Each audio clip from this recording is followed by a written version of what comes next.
Hello, how are you? Same here. That my friend Nelson George. Nelson, this is Harold. How are you? Okay, Nelson George at BlackAtlas.com. I'm sitting with Harold Bradley, who's been a long-time resident of Rome. How long have you lived here?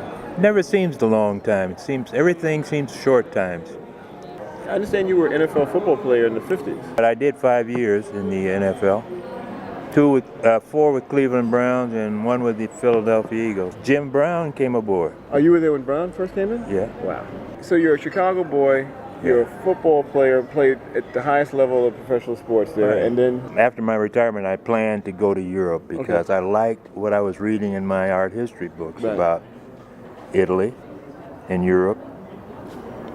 And I thought, if I go to Italy, I've got history, art history, because that's my field. And I'm a painter too. I wanted to further my grad studies, and here I was getting off in Naples Harbor.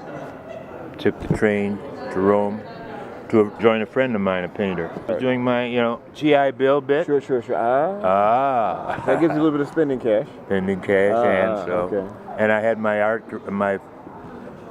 football career under my belt too by then, when I came over and decided. Well, could you tell what was it like? What was it to live here, to move here in 1950s to Rome? What was Rome like compared to now? Well, compared to now, it's less nervous, more provincial possibly. A nation pulling itself up by its bootstraps. You could sort of sense the bootstrap pulling. In fact, I had an apartment here, one of my first apartments. My first apartment was on Via Giulia, a very tiny apartment that I moved into. And I shared that with my bride-to-be. Was another student there? Or? She was a student too. She was a more advanced student than I was. Year and a half of marriage. We had babies.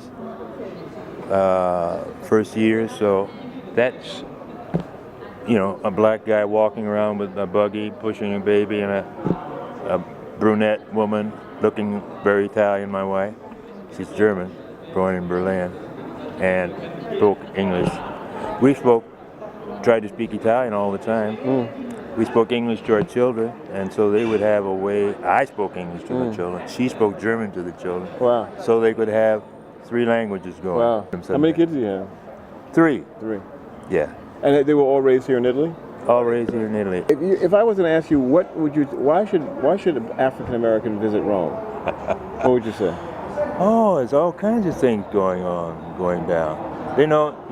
There's so many claims and all the wonderful periodicals that I used to read. Some of the things were interesting about European heroes. Beethoven was said to have black blood. Russians have all their Pushkin's supposedly black. all their Bronzeville people. Right. Yeah, they have their Bronzevilles.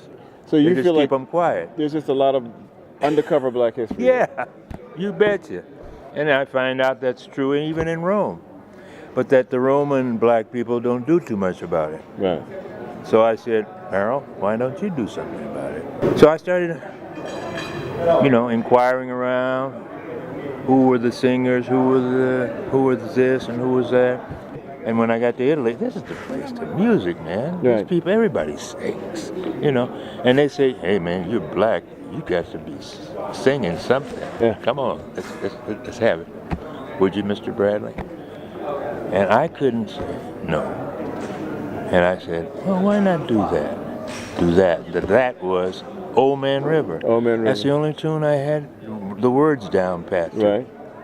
So I said, well, why not? You've looked in the mirror, Harold, to yourself, and you've done that thing many times in the bathroom. Sure. So I said, boom. And I got some of these applauses, and that's all it took. Applause after applause. I said, well, honey, hush. Let me do something about this, because I may catch up with those actors I saw in those films. Absolutely. And that's what I did. And you've been singing professionally here now? Ever since.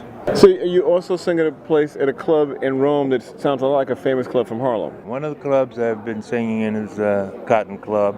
I have sing there once in a while. I sing more in a place called Music Inn. If you had to say, what has been the number one thing that you would say about your Rome experience? My Rome experience. How did it inform I did your life? about 25 films in that whole phase of that first phase, from from 59 to 68. I'm in a lot of money-making B films that are adventurous because they're about gladiators Right. and fighting and action all over the place. And I'm Mr. At that point, You were like in Sergio Leone movies?